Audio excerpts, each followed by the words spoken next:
बंगाल में बीजेपी नेता बाबू मास्टर पर हमला हुआ है, जिनकी हालत गंभीर बताई जा रही है। बीजेपी ने हमले का आरोप टीएमसी पर लगाया। बाबू मास्टर दिसंबर में टीएमसी छोड़कर बीजेपी में शामिल हुए थे। बीजेपी सांसद अर्जुन सिंह ने दावा किया कि बसीरहाट से कोलकाता जाते वक्त बाबू मास्टर पर हमला हुआ है, जिनकी हालत गंभीर है। बीजेपी सांसद अर्जुन सिंह ने ट्वीट किया और अपने ट्वीट में लिखा कि आज टीएमसी के कायर गुंडों ने बंगाल के बसीरहाट जिला मुख्यालय से कोलकाता लौट रहे बीजेपी नेता बाबू मास्टर पर लाउहाटी इलाके में जानलेवा हमला किया। हालत नाजुक। बाबू मास्टर दिसंबर में टीएमसी छोड़कर बीजेपी में शामिल हुए थे। ऐसे हमलों से बीजेपी डरने वाली नहीं है। टीएमसी से इस्तीफा दे चुके दिनेश त्रिवेदी ने पश्चिम बंगाल की ममता सरकार पर जमकर हमला बोला। न्यूज 18 से बात करते हुए दिनेश त्रिवेदी ने कहा कि उन्हें टीएमसी में घुटन महसूस हो रही थी। त्रिवेदी के मुताबिक पश्चिम बंगाल शांति और बदलाव चाहता है।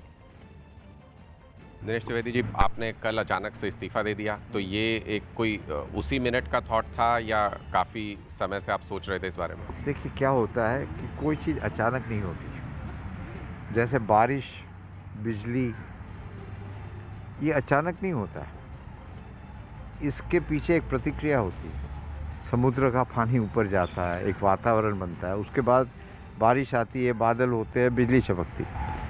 तो हमारे कल के ये जो हमने त्याग पत्र दिया, उसके पीछे भी बहुत सारे इतिहास है ना। कोशिश हमने की कि पार्टी को बताए, मत बताने की जगह नहीं था। और इतना भ्रष्टाचार और इतना वायलेंस, ये बंगाल की छवि नहीं है। बंगाल के लोग शांति प्रिय है, जिसको भौद्रो लोग बोलते हैं। नहीं, लेकिन टीएमसी की तरफ से भी यही कहा जा रहा है कि आपने पार्टी के अंदर तो कभी कोई इस तरीके की नाराज़गी जताई नहीं, सीधे इस्तीफा दे दिया। सब जानते हैं, आजकल इलेक्ट्रॉनिक का ज़माना है, इसमें सब कुछ है, सब मैसेजेस हैं, सब जानते हैं। मगर प्रायोरिटी बदल गई। सर, इधर आपने इस्तीफा दिया और उधर तुरंत बीजेपी की तरफ से आपको वेलकम भी कर दिया गया। की तरफ से वेलकम हमको मतलब बहुत सालों से, और कोई नया नहीं है। हम उनके मतलब आभारी हैं कि हमको उस योग्य काबिल समझा कि वो वेलकम करे। बीजेपी आज सबसे बड़ी पार्टी है दुनिया में। तो मुझे अच्छा लग रहा है कि मुझे उन्होंने उस काबिल समझा, तो उनका बहुत बहुत धन्यवाद देना चाहता हूँ। प्रधानमंत्री मोदी आज तमिलनाडु और केरल का दौरा करेंगे। पीएम सुबह 11:15 बजे चेन्नई में सेना को देश में ही बना और अत्याधुनिक अर्जुन मैन बैटल टैंक सौंपेंगे। चेन्नई के टैंक प्रोडक्शन फैसिलिटी के एक कार्यक्रम में प्रधानमंत्री मोदी इन टैंक को भारतीय सेना को सौंपेंगे। आपको बता दें, डीआरडीओ की ओर से डिजाइन और तैयार की गई इस नई तकनीक के मैन बैटल टैंक अर्जुन के सेना में शामिल होने के बाद दूसरे देश पर टैंक को लेकर भारत की निर्भरता और कम हो जाएगी। PM Modi Chennai metro rail के पहले चरण के विस्तार का उद्घाटन भी करेंगे और इसके साथ करीब 3 बजे केरल के कोच्चि पहुंचेंगे, जहां वो विकास के कई कार्यों का उद्घाटन भी करेंगे।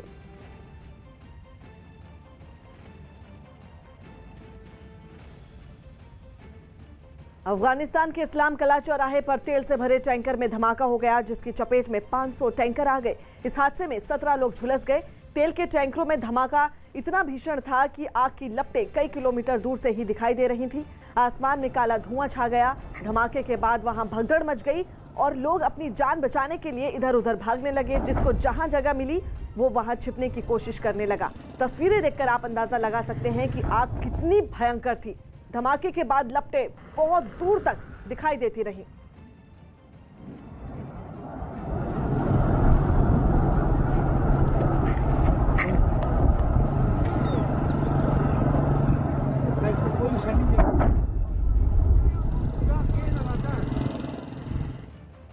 मध्य प्रदेश के बैतूल में लगातार दूसरे दिन कांग्रेस कार्यकर्ताओं ने कंगना रनौत के विरोध में ट्रैक्टर रैली निकाली। किसानों पर कंगना के बयान से नाराज कार्यकर्ता सारनी में चल रही उनकी फिल्म धाकड़ की शूटिंग रोकना चाहते थे और इसके लिए कांग्रेस के कार्यकर्ता ट्रैक्टर लेकर सारनी पहुंच गए और शूटिंग वाली जगह की ओर जाने की कोशिश करने लगे। इस दौरान उन्होंने कंगना के खिलाफ नारेबाजी भी की। इन लोगों को रोकने के लिए पुलिस पहले से ही तैयार थी। पुलिस ने करीब 3 घंटे तक प्रदर्शन के लिए पहुंचे लोगों को समझाने की कोशिश की, लेकिन इस बीच कांग्रेस नेता मनोज आर्य ने ट्रैक्टर से बैरिकेड हटाने की कोशिश की।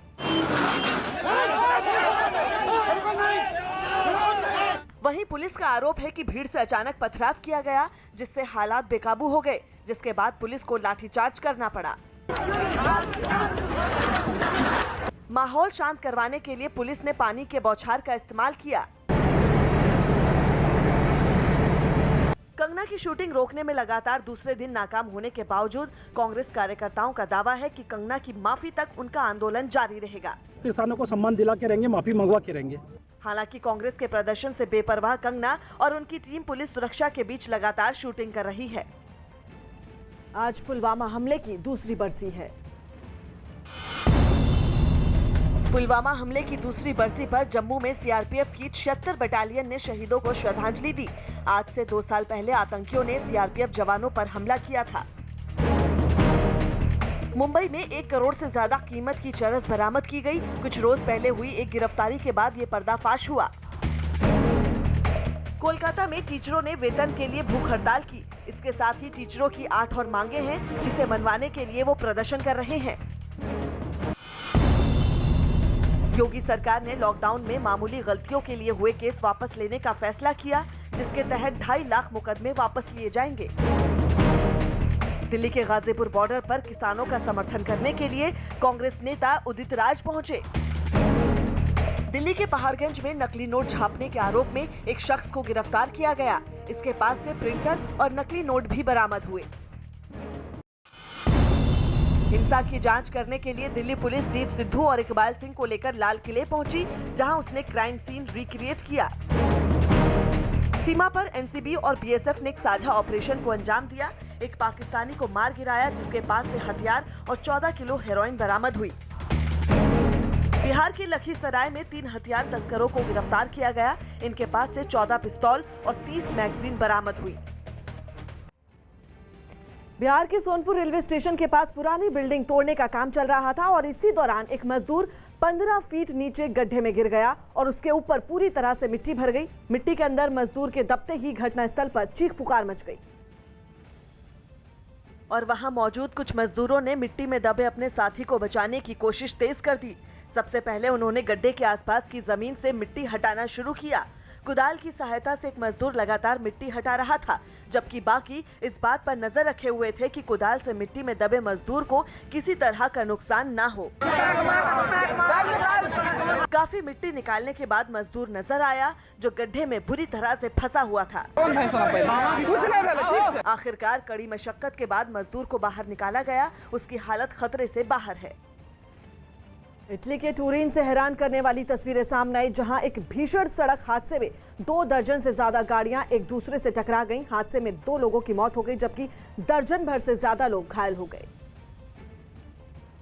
और हादसे के बाद की जो तस्वीरें सामने आई, वो पूरी घटना को बयां करने के लिए काफी है।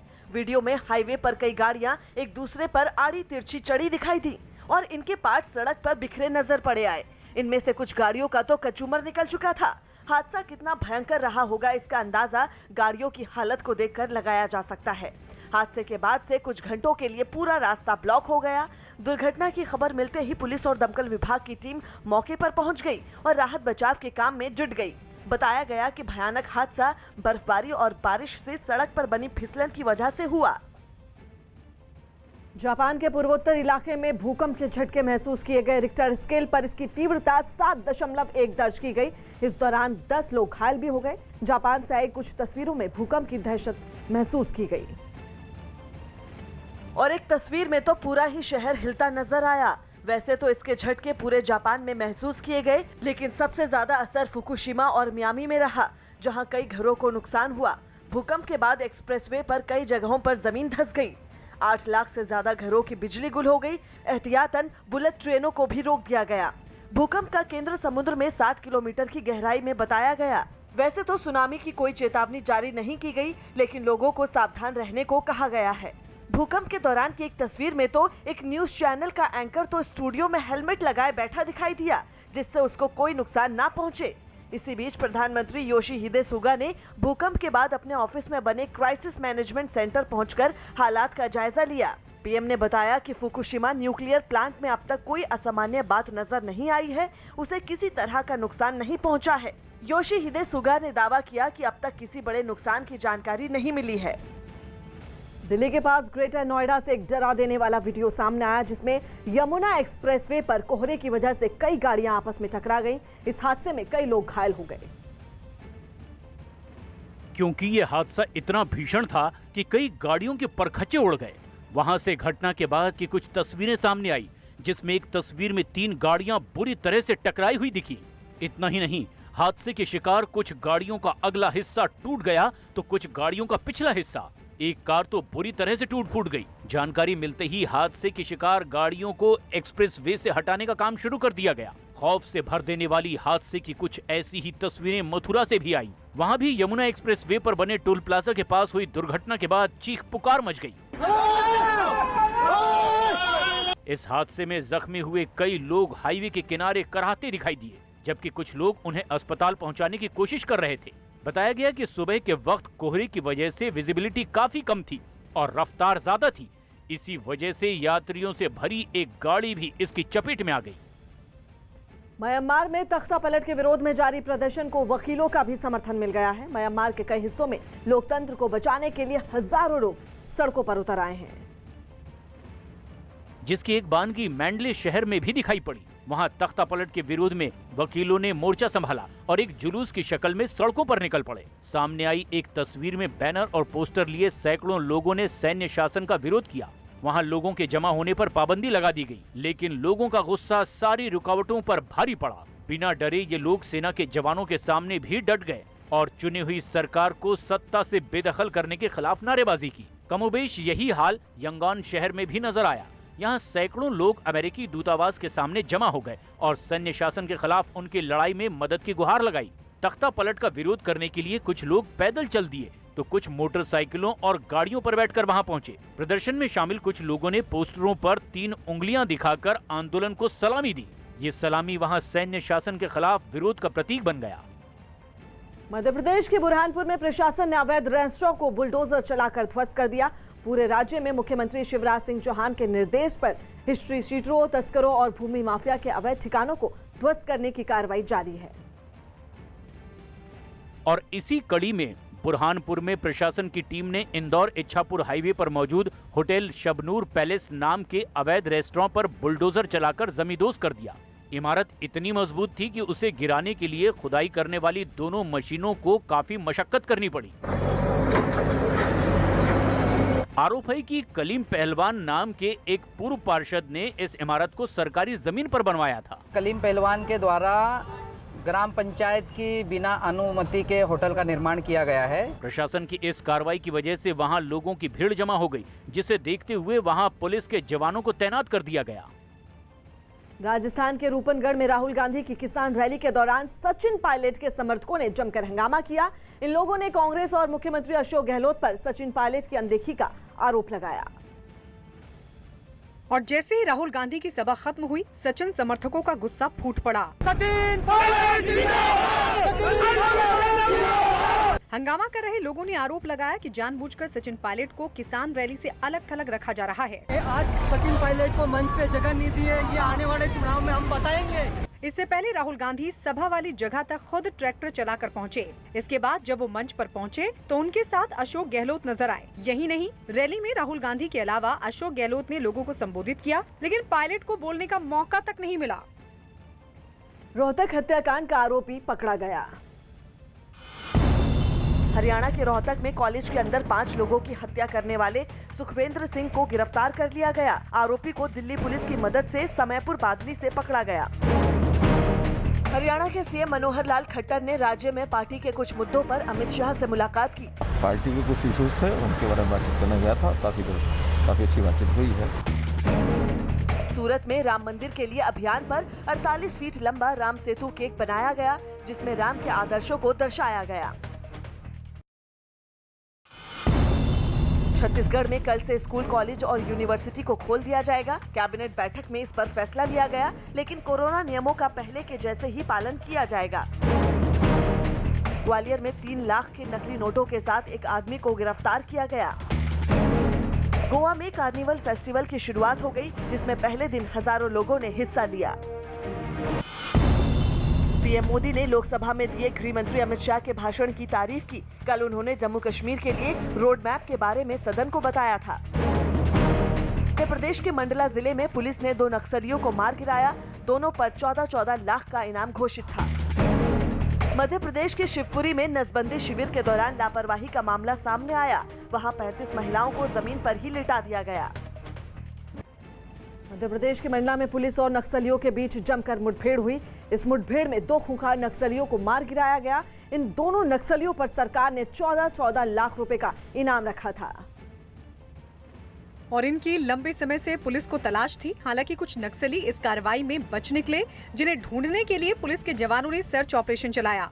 सामने एक तस्वीर में जंगलों में छिपे नक्सलियों पर धावा बोलने के लिए कुछ जवान सावधानी के साथ गश्त करते दिखे, जबकि कुछ जवान पेड़ों की मदद से मोर्चे पर डटे दिखे।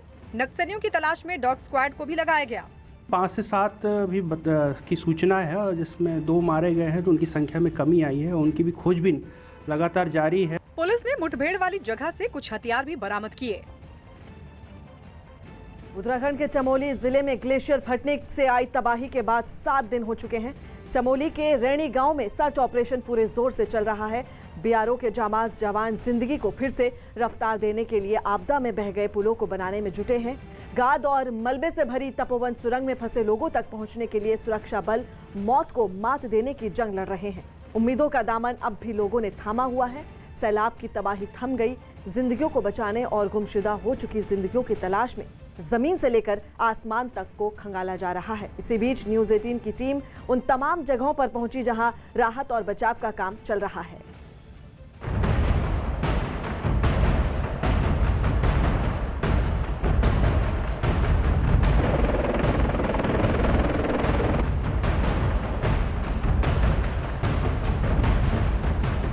आगे हमारी पोस्ट भी है, ये जो गांव भी है, इनको कनेक्ट करना हमारी सबसे पहले प्राथमिकता है। आप खुद देखिए, हमारे जो भी यहाँ पे वर्कर्स लगे उनका आप जुनून देखिए, जज्बा देखिए। इतनी भयानक ये तस्वीर है और उस वक्त क्या मंजर रहा होगा, जरा इन तस्वीरों से समझने की कोशिश कीजिए कि जब सैलाब आया तो अपने बीच में रास्ते में जो भी चीज़ आई सबको बहाकर लेकर चला गया। तपोवन में जिंदगी की तलाश।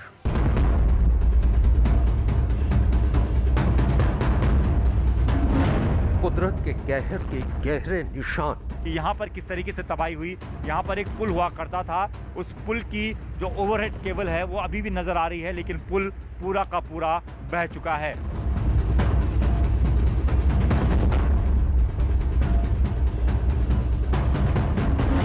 रैणी गांव में रेस्क्यू टीमें। इतना ठंड है और एक अलर्ट भी जारी हुआ है, उसके बावजूद हम लोग काम पे डटे हुए हैं, काम कर रहे हैं ताकि ये कनेक्टिविटी जल्दी से जल्दी कर ली जाए।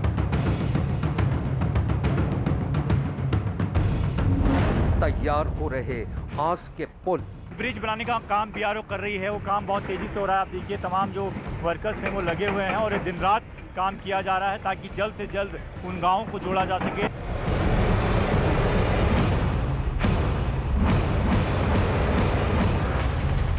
तपोवन की इस घाटी में बीते 7 दिनों से बेसब्र नजरें टिकी हुई हैं। मीलों तक बस मलबा ही मलबा नजर आता है। उम्मीदें जमीन से लेकर आसमान तक सारा जहां खंगाल रही हैं। ये निगाहें जब जमीन पर होती हैं तो उम्मीद की दुआ के लिए आसमान की तरफ देखती हैं, और जब आसमान से झांकती हैं तो जमीन पर इनको जिंदगी की तलाश होती है। गरज ये कि जहां कहीं भी जिंदगी हो वहां मदद का हाथ पहुंच जाए। तपोवन में जिंदगी को बचाने की कश्मकश के बारे में खुलकर बात करें, उससे पहले आइए उस ताज़ा खबर का रुख करते हैं जिसके सामने आने के बाद पूरे उत्तराखंड में राहत की नई सांस ली जा रही है। ऋषिगंगा नदी के ऊपर की तरफ एक कृत्रिम झील बन गई थी और आशंका जताई जा रही थी कि अगर इस झील का पानी छलका तो फिर तबाही का मंजर भयानक होगा। लिहाजा उसी का जायजा लेने के लिए एसडीआरएफ की एक टीम कमांडेंट नवनीत भुल्लर के नेतृत्व में झील के नजदीक पहुंच गई और झील का एक वीडियो बनाकर अपने अधिकारियों को भेजा। उत्तराखंड के डीजीपी ने इस वीडियो को ट्वीट किया। एसडीआरएफ के कमांडेंट नवनीत भुल्लर 14,000 फीट की ऊंचाई पर ऋषिगंगा की बनी झील पर पहुंचे। और बताया कि झील से काफी अच्छी मात्रा में पानी डिस्चार्ज हो रहा है, इसलिए खतरे की कोई बात नहीं है। उम्मीद की रोशनी चट्टानों और मलबे को भी चीर कर रख देती है। ये साबित कर दिखाया है यहाँ उन जांबाजों ने जो घड़ी की टिक टिक नहीं बल्कि जिंदगी की धड़कनों की आहट को सुनने के लिए यहाँ पूरी तरह से मुस्तैद है। ये उत्तराखंड के चमोली जिले का रैणी गांव है, जहाँ सैलाब ने सबसे ज्यादा और सबसे गहरी दस्तक दी, जिसकी वजह से यहाँ कुदरत की तबाही के सबसे गहरे निशान नजर आ रहे हैं। इसी गांव ने सबसे पहले सैलाब को उठते हुए देखा। यही गांव 7 रोज पहले आई तबाही की सबसे बड़ी गवाही दे रहा है। इसी गांव में बर्बादी का वो मंजर मौजूद है जिसे तस्वीरों में देखा जा सकता है। यहाँ पावर प्रोजेक्ट था, कंपनी थी, कर्मचारी थे, मगर अब है तो मलबा, मशक्कत और मजबूरी के बीच जिंदगी की तलाश। दिक्कतें तो थोड़ी सी कभी कभी मौसम की दिक्कत आता है, बट अदरवाइज BRO आपको मालूम है 24 घंटे काम कर रहा है दिन रात में 2 शिफ्ट्स। तो जितना भी दिक्कत होने के बावजूद भी जो है काम युद्धस्तर में चल रहा है। 3 दिन में इतना बड़ा अपार्टमेंट बना दिया है वो जो आपको मतलब एविडेंस है। इस वक्त यहाँ बहुत तेजी से पुल बनाने का काम चल रहा है ताकि जिंदगी के टूटे तारों को फिर से जोड़ा जा सके। BRO यहाँ एक अस्थायी पुल तैयार कर रहा है। इस पुल के बनने से वो सभी गांव एक बार फिर जुड़ जाएंगे जिन्हें सैलाब की तेज धार एक दूसरे से दूर कर गई। Bridge which we are planning is a Bailey bridge because that Bailey bridge is the first and the fastest which we can launch. Subsequently, we will have to go in for a permanent bridge which was earlier destroyed. So it is basically to give connectivity to the villages which have been cut off now as early as possible. ये मान के चला जा सकता है कि 2 दिन के अंदर ये ब्रिज जो है वो तैयार भी हो जाएगा। तो ऐसे में उन गाँव के लिए बहुत राहत की खबर है जो गांव बिल्कुल कट गए हैं, बिल्कुल नज़दीक आपको नज़र आ रहे हैं, लेकिन बीच में जो नदी है उसका प्रभाव काफ़ी तेज़ है। तो ऐसे में अगर वो गाँव जुड़ जाते हैं तो जितना भी राहत सामग्री हेलीकॉप्टर के जरिए वहाँ पहुँचाई जा रही है वो इस ब्रिज के जरिए पहुँच जाएगी। यानी कि जो राहत है वो बहुत ज़्यादा मिल पाएगी इन गाँव वालों को। चमोली के तपोवन में आई आपदा को बीते 7 दिन हो चुके हैं। सुरक्षा बल की अनगिनत टीमें सैलाब से तबाह हुई जिंदगियों को बचाने के लिए दिन रात एक कर रही हैं। अभी भी कई दर्जन लोग टनल और मलबे में फंसे हो सकते हैं, जिसकी वजह से हर गुजरते लम्हे के साथ रेस्क्यू ऑपरेशन की रफ्तार भी तेज हो रही है। हमारा रैणी में भी एक्सकेवेटर्स लगे हैं, वहाँ पे एक्सीएन RWD और हमारे तहसीलदार उनको इंचार्ज बना रखा है। और वहाँ पे कल एक बॉडी भी मिली थी, उसकी पुरानी फ़ोटो है हमारे पास उस जगह की। और जहाँ जहाँ भी हमें लग रहा है, जहाँ स्टोर था, जहाँ ऑफिस था, जहाँ आवास थे, उन जगह को पे एक्सकवेशन स्पेशली किया जा रहा है क्योंकि वहाँ बॉडीज़ मिलने की अधिक संभावना है। इस सैलाब की वजह से जिन 13 गांवों का संपर्क जोशी मठ मुख्य धारा के रास्तों से टूट गया था, उनके लिए सेना के जवानों ने नदी को पार करने का इंतजाम कर दिया है। चेन माउंटेन मशीन से लेकर नई नई तकनीकों की मदद से सुरंग की खुदाई और मलबा निकालने का काम तेज कर दिया गया है। चूंकि हादसे के 7 दिन हो चुके हैं, इसलिए बचाव टीम सुरंग में फंसे लोगों और वक्त की अहमियत को बखूबी समझ रही है। अब हम लोग काफ़ी प्रोग्रेस कर रहे हैं और कल से चेन माउंटेन मशीन भी लगा देंगे और अब प्रोग्रेस काफ़ी बढ़ गई है। अभी टायर माउंटेन पहले हम लोग लगा रहे थे, कोई नज़दीक था, अब अंदर हम जो है कि स्क्वेटर लगा दिए हैं, चेन माउंटेन और बम्पर भी लगा दिए हैं। बीते रविवार को जब ग्लेशियर टूटा था तो उसके बाद जब ऋषि गंगा और धौली गंगा में उफान आया तो पानी का तेज बहाव अपने साथ सब कुछ बहा ले गया। न सड़कें बची, न पुल टिक सके और पानी की ताकत के आगे पूरा का पूरा पावर प्लांट ही ताश के पत्तों की तरह ढह गया और मलबा बनकर पानी के साथ बह गया। नदियों में पानी की रफ्तार भले ही कम हो गई हो, लेकिन कुदरत के कहर के निशान रैणी गांव में साफ साफ नजर आ रहे हैं। रैणी गांव से लगभग 25 किलोमीटर दूर विष्णुप्रयाग में भी तबाही की कुछ तस्वीरें सामने आई हैं। यही वो जगह है जहां पर धौली गंगा और अलकनंदा नदी का संगम होता है। धौली गंगा के जरिए जब सैलाब इस जगह पर पहुंचा तो मंदिर के पास बना पुल और 2 मंजिला योग सेंटर पानी के साथ बह गया। मंदिर के ऊपर का हिस्सा भी पूरी तरह से बर्बाद हो गया। मंदिर का एक हिस्सा दूसरी मंजिल के ऊपर चढ़ा हुआ नजर आ रहा है। मंदिर के भीतर तक पानी और मलबा अभी तक भरा हुआ है, जिसे निकालने की कोशिश की जा रही है। गनीमत ये रही कि जब तक सैलाब इस जगह तक पहुंचा, यहां मौजूद पुजारी और बाकी लोगों को फोन कॉल के जरिए अलर्ट कर दिया गया, जिसकी वजह से कुछ लोगों की जान बच गई। ये वो जगह है जहां से बद्रीनाथ धाम करीबन 30 से 32 किलोमीटर दूर है और यहाँ पर अगर बद्रीनाथ कपाट खुले हों, दर्शन के लिए लोग जा रहे हों, तो उस वक्त इस जगह पर भी बहुत भीड़ होती है। लेकिन गनीमत ये रही कि इन दिनों कपाट बंद हैं। दर्शन के लिए जो लोग यात्री यहाँ पर आते हैं वो आजकल कम हैं। 3 से 4 लोग उस वक्त मौजूद थे, लेकिन ऊपर से इनको फ़ोन कॉल आया था कि ऊपर से सैलाब आ रहा है, जो अपनी जान बचा सकता है वो ऊपर वाले इलाकों में चले जाए। तो यहाँ पर जितने भी लोग थे ऊपर चले गए, लेकिन इन्होंने अपनी आंखों से देखा कि क्या हालात, क्या स्थिति उस वक्त रही। हमको पता चल गया था कि तपोवन में बोल के कि नदी बढ़ गई है, कि आप भाग जाओ वहाँ से। और जो हम उसी टाइम पे हमने सोचा कि डैम का पानी छोड़ा जा रहा है, कि बोल के कम पानी होगा। तो उस टाइम पे यहाँ पे पुजारी जी जो विष्णु भगवान और भैरवनाथ के पुजारी जी थे यहाँ पे, तो उन्होंने कहा कि डैम का पानी छोड़ा जा रहा है, कि कोई ज़्यादा नहीं है। जब हमको पता चला कि जब पहले पानी आया तो पानी पुल से ऊपर तक पानी बढ़ गया था। यहाँ पे देखा तो पूरा मकिंग भर गया था कि हमको भागने का भी मौका नहीं मिला। फिर बाद में जब यहाँ तक मकिंग पहुँचे तब जाके हम भाग गए यहाँ पे से। ग्लेशियर टूटने के बाद जल प्रलय को जिस किसी ने भी अपनी आंखों से देखा, उसके जहन में यह खौफनाक मंजर जिंदगी भर के लिए बैठ गया है। हाँ जी, अभी तक तो कोई खबर नहीं मिल पाई है किसी भी तरह की। कितने दिन बीत गए? ये आज लगभग 7 दिन हो गए आज, उस जब से तो कोई पता नहीं चला अब तक भी। परिवार के लोग गए हैं वहाँ पर? जी, परिवार के लोग गए हुए हैं। परिवार के लोग, मेरा भाई गया है। ग्लेशियर फटने के बाद ऋषिगंगा में आए सैलाब से अनगिनत जिंदगी तबाह और बर्बाद हो गई। ताज़ा आंकड़ों के मुताबिक अभी भी चमोली और जोशीमठ के इलाके में 166 लोग लापता हैं, जबकि 38 शव बरामद किए जा चुके हैं, जिनमें से 12 की पहचान हो चुकी है और 26 की शिनाख्त होना अभी बाकी है। तपोवन की बड़ी टनल से मलबा हटाया जा रहा है। इसके 71 मीटर नीचे एक छोटी टनल भी है, जहां मशीनों से ड्रिलिंग का काम चल रहा है। एनटीपीसी की तरफ से मिली जानकारी के मुताबिक वहां मलबा है, लेकिन प्रेशर हाई नहीं है, लिहाजा अब वहां 1 फीट तक ड्रिलिंग की जाएगी। एनटीपीसी के अधिकारियों ने बाकायदा नाप कर बताया है कि टनल को 140 मीटर तक खोदा जा चुका है, फिर भी मलबा हटाने का काम जारी है।